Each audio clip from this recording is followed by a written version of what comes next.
Always be yourself and have faith in yourself. Do not go out and look for a successful personality and try to duplicate it. Bruce Lee. Good afternoon, Dr. Jewell, Dr. Schlanger, Mrs. Lyons, faculty, staff, and my fellow students. I have always been bothered because of my height. I was always the shortest or almost the shortest in the class, and I would never show how I truly felt about it. I would stay quiet and let people say whatever they wanted. The real reason why I was so short for the past couple of years is because of my bone age. We all have a bone age. Although for me, my bone age is older than my current age. Here's an example. Say you are 12 years old, your bone age is 12 years old. For me, when I was 12, my bone age was 14 years old. Now, I don't know exactly how that works, but I did discover that it directly affected my height. I would never really talk about it because whenever I did, it used to affect me. Over time, however, it has gotten better and it no longer affects me or my mental health. Although, whenever people would ask, I would tell them. Even though I knew what was causing my height to be slowed down, it still runs through my mind.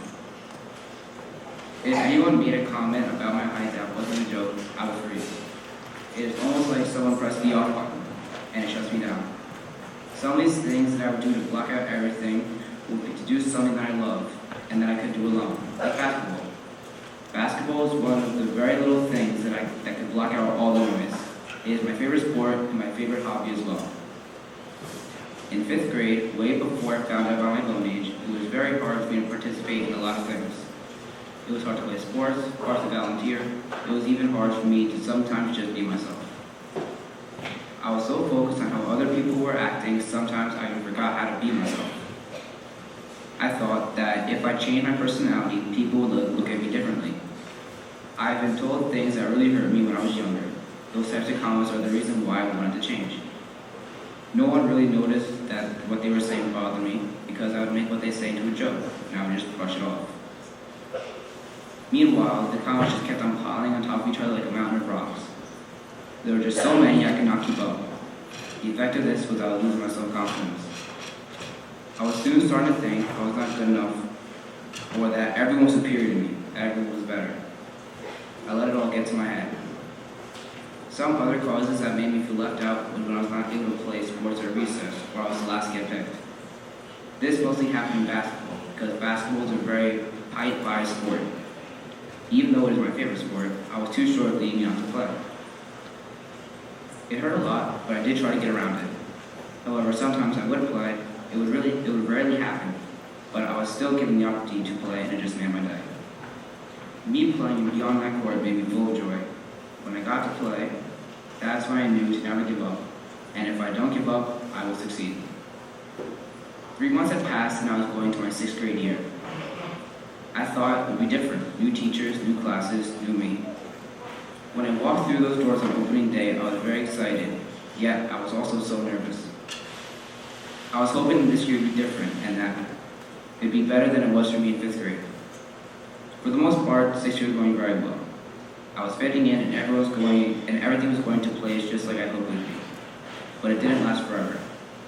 I was going outside to play some basketball with my grade and everyone was getting picked onto a team but me. It always got to me when I wasn't picked. That night, I thought about what had happened. I thought maybe I should change myself. If I do, maybe they will look at me better. I took this into deep thought until I remember what my grandma told me years ago. Milo, do not change yourself for others. If you do want to change yourself, make sure you do it for you. Now, even though my grandmother might not have a lot of time left, those 20 words will be scarred in my memory. As 6th grade came to an end, I felt better about myself and was ready to start the new year. Soon enough, I was walking to my 8th grade year. This time, it was very different from my 6th grade year. I was very excited to see everyone since I hadn't seen them in 3 months. This year, I have grown a lot taller and I'm being myself. I'm able to participate in all the sports and activities. I feel like I belong, and I'm doing well in my classes. I've gone to the high school I wanted, and even a couple of my closest friends will be joining me as well. Everyone is kind and respectful. My self-confidence has risen past the roof.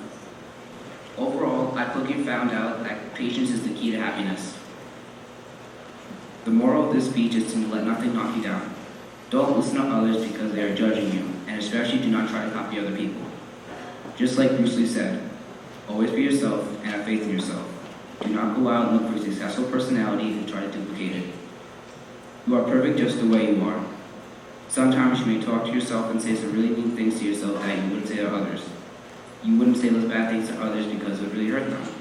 The same goes for you and your mindset. A good mindset means that you respect yourself, and respecting yourself means there are no limits. If you believe you can do something, go for it. No one is stopping but you. Thank you.